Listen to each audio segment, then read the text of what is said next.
গীতা এলএলবির আজকের এপিসোডের কথা বললে এখানে দেখানো হচ্ছে যে ভজন কিরণকান্তের সঙ্গে মিলে সাত্বিককে নিজের ফাঁদে ফেলায় এটা বলে যে তুমি যদি তোমার বাবার অযোগ্য সন্তান না হও আর বাবার সম্মান ফিরিয়ে আনতে চাও তাহলে আমাদের একটা ছোট্ট প্ল্যানিং করতে হবে যেটার জন্য পদ্মকে দরকার। আর ভজনের কথা মতো সাত্বিক ভজনের ফাঁদে পা দিয়ে দেয়। ভজন যেটা প্ল্যান করেছে সেটা করতে সে রাজি হয়ে যায়। অন্যদিকে গীতা আর স্বস্তিকের মধ্যে দেখা যাচ্ছে রোম্যান্টিক মুহূর্ত। পরিবারের ঝামেলা থেকে ক্ষণিকের বিরামে দুজনে একে অপরের সঙ্গে কাটাচ্ছে কিছু ভালো সময়। পরের দিন সকালবেলা অগ্নিজিতের বাড়ি থেকে বাইরে যাওয়ার সময় পদ্ম যখন গীতার হাতে বানিয়ে দেওয়া ব্রেকফাস্ট অগ্নিজিতের জন্য নিয়ে আসে, পদ্মের কারণে কোর্টের মধ্যে হওয়া অগ্নিজিতের সব অপমানের কথা তার মনে পড়ে যায়। তারপর অগ্নিজিৎ ভীষণ রেগে গিয়ে পদ্মের হাতের ব্রেকফাস্টটা ধাক্কা দিয়ে ফেলে দেয় আর বলে যে তুই আমার সামনে আসবি না, এই বাড়ি থেকে বেরিয়ে যা তুই। ঠিক তখনই দরজায় রূপারানী নস্কর এসে অগ্নিজিৎকে বলে যে ওকে নিয়ে যাওয়ার জন্য আমি চলে এসেছি। তারপর সে পদ্মকে ভয় দেখায় আর তাকে ওখান থেকে জোর করে নিয়ে যাওয়ার কথা বলে। ঠিক তখনই গীতা মাঝে এসে রুখে দাঁড়ায় আর তাকে বলে যে এভাবে আপনি কাউকে জোর করে নিয়ে যেতে পারেন না।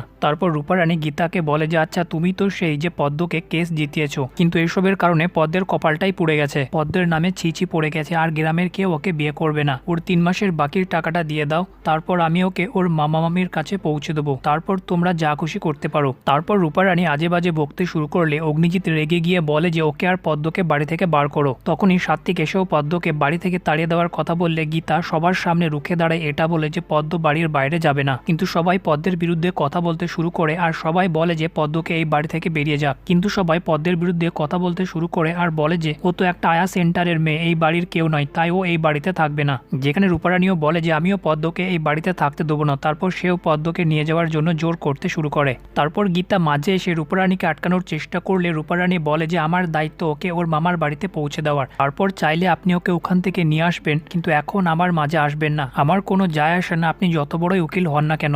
যেটা বলার পর রূপারানী পদ্মকে টানতে টানতে বাড়ির বাইরে নিয়ে চলে যায়।